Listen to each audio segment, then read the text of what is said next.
Internet, my name's Sammy Fightmaster and welcome back to my YouTube channel. So I'm going to be talking about season 2 of Legacies that just ended this past Thursday, March 26th.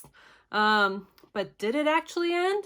Julie Plec, who created the show and worked on the Vampire Diaries and the originals and all that kind of stuff, she tweeted out that it's the spring finale. I know that they had a couple more episodes in the works that they were trying to finish before production got shut down due to the coronavirus. So I guess they thought that this episode 216 here would be a good stopping point and could act as the finale, at least for the time being, in case all the other episodes get delayed too long. Before we go any further, I'm definitely going to talk about spoilers because so much stuff happened that I just need to talk about it. So if you don't want to be spoiled, pause this video, go watch the show. I know most of their episodes are on demand right now and the CW app, so go watch the show, then come back here once you're done, and you can see if you agree with me. If you've already seen the show, or you don't care about spoilers, let's get into it. So season 2 picks up where season 1 left off.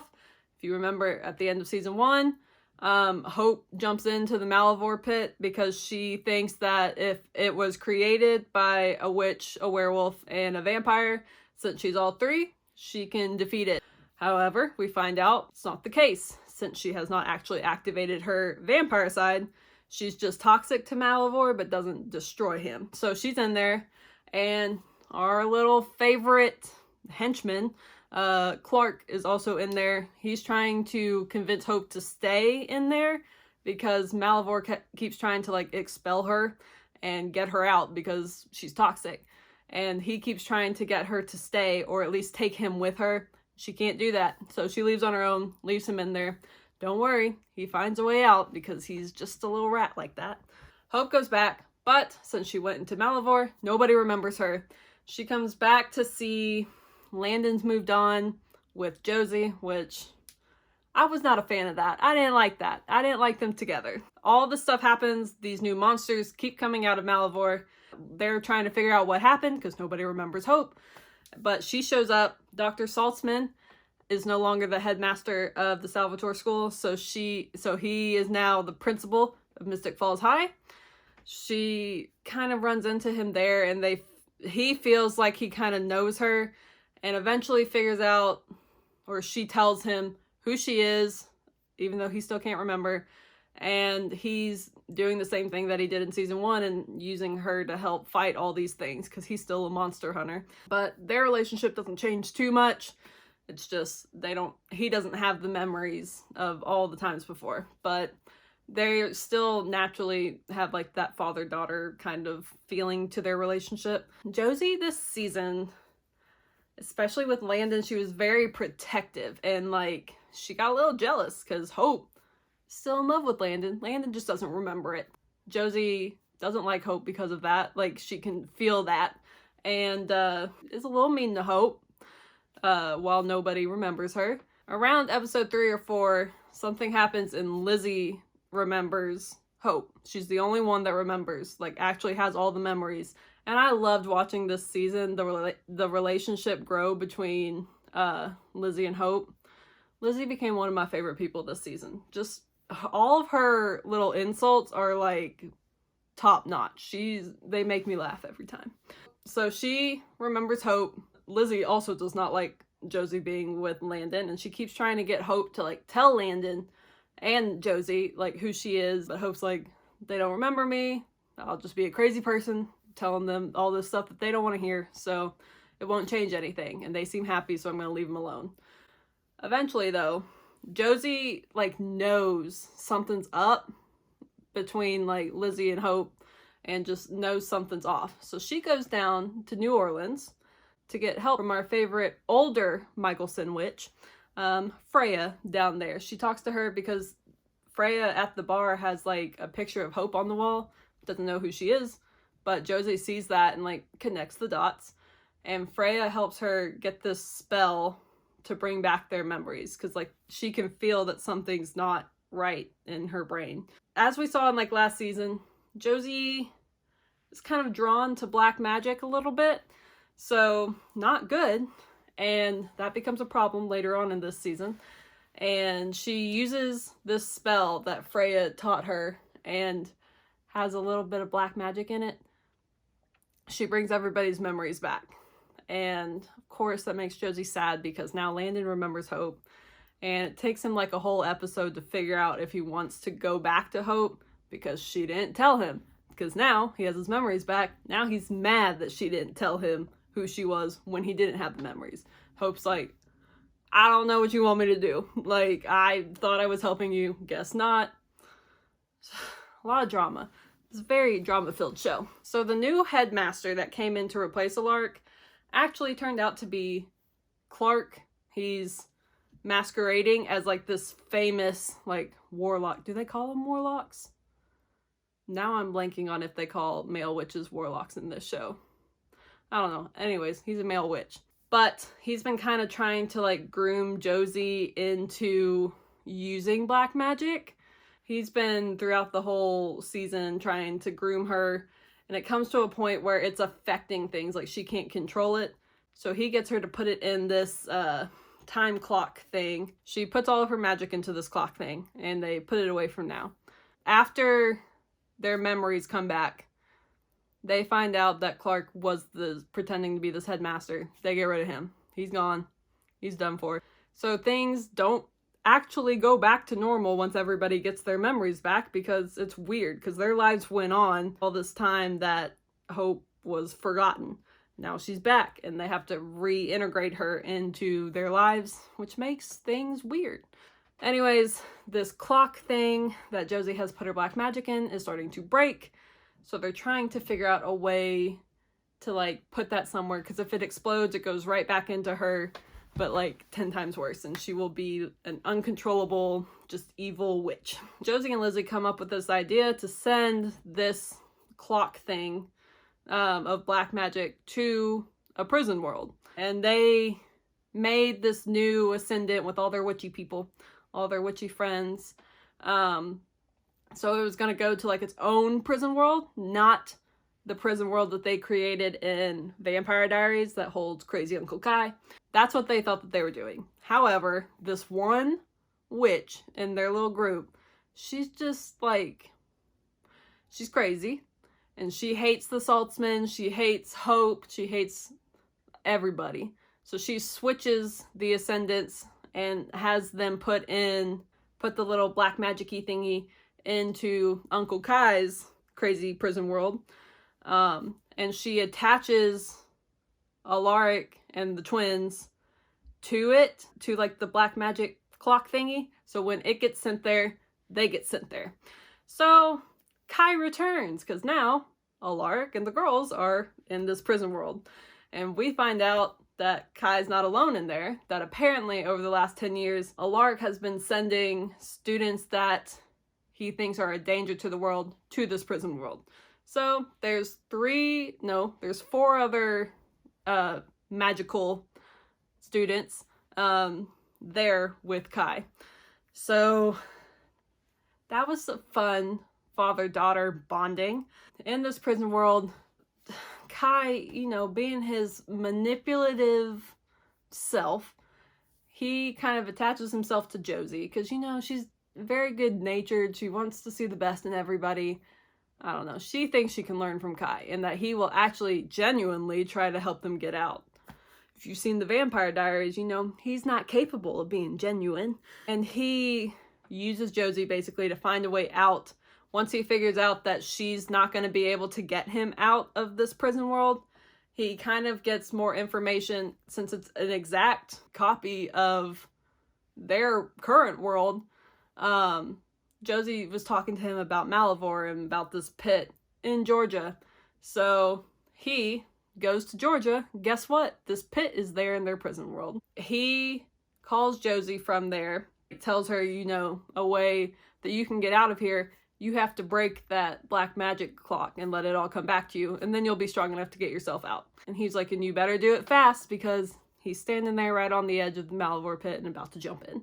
And once that happens, she won't remember anything. So she breaks the clock, he jumps in, then by the time the magic gets in her, she doesn't remember why she did it. and she becomes this very evil, just mean. She's a mean girl, basically. She becomes an evil, mean girl. Some other things happen. In this prison world, they meet a vampire named Jade, who went to the school about 10 years ago. So she went to like a Mystic Falls High party. Somebody cut themselves and she smelled the blood and found out she's a ripper. So she killed a bunch of people. To deal with all of that, she turned off her humanity, making her very dangerous. Hence, her reason for being in the prison world. Josie turned her humanity back on when she had her little black magic, witchy, woo-hoo, whatever. Turned her humanity back on and she helped them, like, get out, kind of. So they all get out.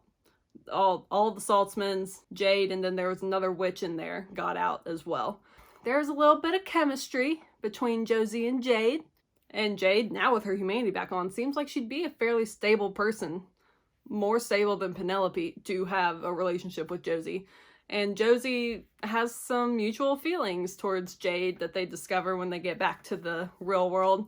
Josie's still struggling because to get out of the prison world, Josie's all black magic Josie, just crazy powerful, gets out. When she gets out, looks like she's back to normal and that the black magic stayed in the prison world. Not the case though. Did not actually happen like that. So it's kind of dormant, like it's trying to come out. So all the students are constantly having some trauma to them. So their little therapist teacher, Emma, at the school is having them do this exercise where they go in and it's like a simulation where they don't remember like real life stuff. They're trying to figure out something about themselves that they consciously aren't aware of. Before that, Josie has a dream that she went to go see Jade because Jade's like locked up at that the old mill out there that they all party at. And Josie went to go check on her. They end up sharing a kiss. But Josie wakes up because it was just a dream. But was it? Because Josie sees that her feet are all muddy. So did she go out there? And that's kind of where it ends with like Josie and Jade. Like we get that and then they don't talk about it for the rest of the season. And I just upset with that. Anyways, they go into this little simulation-y thing.